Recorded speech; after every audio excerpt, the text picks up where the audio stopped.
So what Eric and Ben called the best bet was Matthew Stafford under 29.5 passing touchdowns.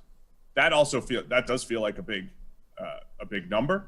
And when you look at Stafford and his career, I do think the reason why the Rams are being overhyped is because people are closer to thinking Stafford plus McVay is going to be the thing. It's going to be the thing for Stafford to make him a top 10, maybe top 5 quarterback now. The Stafford stuff's getting out of control. Like, people are losing their minds over Matthew Stafford. You seen that ESPN series they're doing where they poll executives, coaches, players, and they're running position rankings, essentially.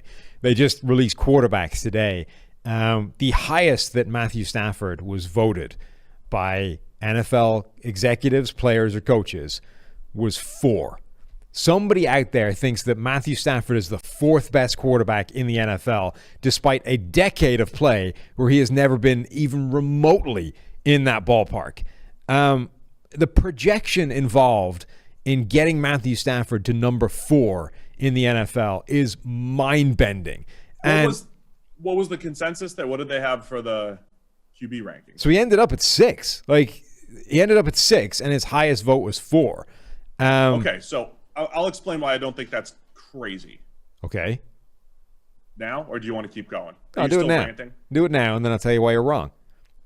It's the changing landscape of the NFL. I say this a lot, right? I mean, over the last 10 years, 12 years, 15 years, there was a very distinct top 8 or top 10 quarterbacks. And I think if you go back and rank every quarterback back to say like 06, PFF era, we'll call it, Stafford's about QB 10 or 11. And here I am, making throwing 94 mile an hour fastball, lower third. # stick to baseball. With average spin rate, probably. I had an average fastball. By the way, first round of the draft was last night, Sam. Oh, yeah? Did you get drafted? Get my name called once again. Oh, okay. There's more rounds, though, so never know. So Matthew Stafford, call him QB 11 over the last decade. But among the quarterbacks that were above him, Philip Rivers has retired. Your argument is basically that Matthew Stafford is nowhere near the top 6, but everybody ahead of him just quit.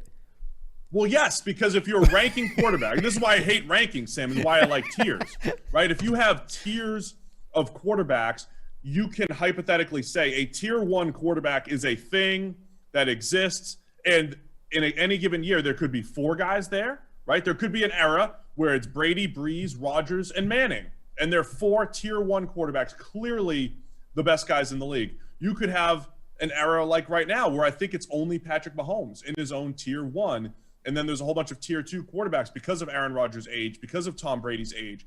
So if you have standards and then you put quarterbacks into the standards, then it makes sense. If you're just trying to rank them in linear fashion, just like when we had to do the PFF 50, once you got beyond Mahomes and Brady and Rodgers and Russell Wilson and Deshaun Watson when we had him in the rankings, where do you go? Right? Where is the next quarterback? Is it Dak Prescott? Is it Lamar Jackson? Is it Josh Allen? Matthew Stafford's name should at least be in that conversation. I wouldn't put him 6, but I'm just saying it's not crazy. It's not ridiculous that the 10th best or 11th best quarterback of his era, because of other stuff in front of him, Big Ben's falling apart, Rivers is gone, Drew Brees is gone, Matt Ryan's getting old. All of a sudden, it's like, hey, Matthew Stafford all of a sudden is a top 8 quarterback. Yeah, but Matthew Stafford's problem is that he's consistently graded behind people like Derek Carr, who people don't even think, like there's a group of people out there that think that Derek Carr doesn't even really belong as a starting quarterback in the NFL. He's good, but not good enough that it's ever going to do you any good. So kick him to the curb, find somebody better, move on. Now, I think last season Derek Carr did a lot to repair that image in the eyes of many, including me, by the way. I consider Derek Carr a better quarterback now than I did this time a year ago. But my point is, Derek Carr graded significantly higher than Matthew Stafford last season, and most seasons. Now, so you're going to project a better Matthew Stafford this year because he's going to Sean McVay and this Rams offense. But what evidence is there of that offense recently elevating the level of the quarterback involved? Now, the quarterback was Jared Goff. But so I think Matthew Stafford is this amazing example of the way that the word talent messes with people's mind, right? Matthew Stafford has one of the best arms in the NFL. Like if you were grading the ability to make any throw, regardless of platform, regardless of like area of the field, regardless of what direction he's running, Matthew Stafford passes. Right. Matthew Stafford can do things with the ball with his arm that 3 or 4 quarterbacks in the NFL can do. Like that, if that is your criteria, he's a top 5 quarterback. He's there with Mahomes, with Josh Allen, with Russell Wilson, and Aaron Rodgers. And that's probably the 4 that are in that group, along with Stafford. Like, Tom Brady can't do some of the things with his arm that Matthew Stafford can do. So this like word talent gets stuck in people's brains that, oh, look, he's this number 1 overall pick. Look at all the throws that he can make, the things that he can do with the ball.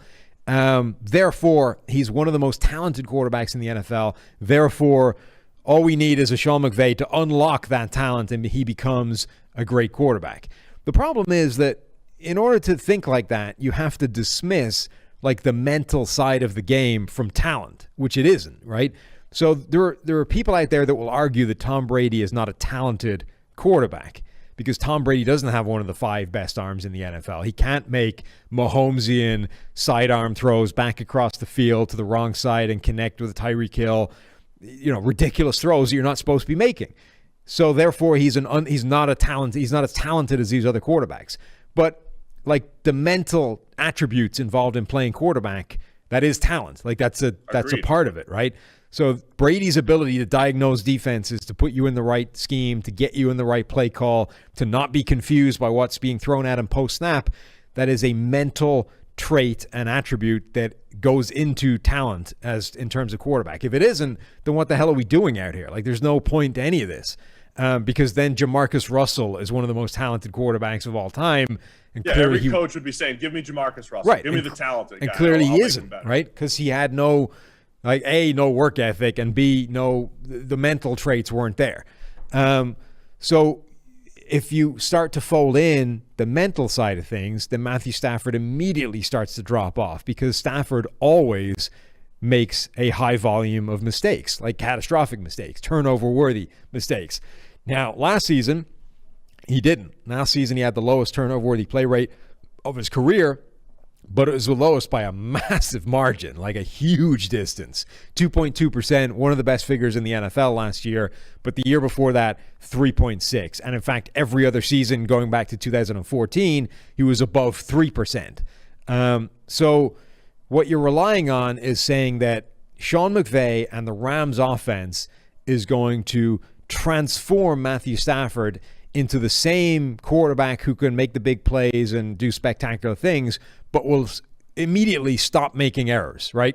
Catastrophic mistakes are no longer going to be a part of Stafford's game in a way that hasn't happened basically throughout his entire NFL career. I just think, given what we know about like the quarterback's propensity to make errors being an extremely stable thing, right? That's one of the most predictive elements of quarterback play is essentially how often you screw up. I just think that's a very unlikely thing to happen. Plus, this McVay offense, remember, this is an offense that's been sputtering. It's been struggling. It hasn't been just consistent dominance the way it was, year one, essentially, where it took the league by storm. It's not the argument would be that it's because of Jared Goff, though. The argument would be that Goff didn't hold it back when it was dominating, right? Like, I don't think that argument holds water. Like, the 49ers offense with Shanahan is still crushing people with Nick Mullins at quarterback. The Rams offense with Jared Goff is like the wheels have fallen off and it's careering off the tracks down a ditch, right? If Stafford had gone to the 49ers, I would have a much easier time buying into this idea that you're going to get a massive career year out of Matthew Stafford. Stafford going to the Rams, I'm not really buying it. That's why I love this season, man. I can't wait. This is my biggest storyline is going to be the Stafford stuff. Stafford and Goff, trading places essentially. I thought, it was a little less. I always followed Sam Bradford's career so closely. He exchanged spots with Nick Foles one year, and we learned that neither guy could do a whole lot except Foles could go on a Super Bowl run eventually.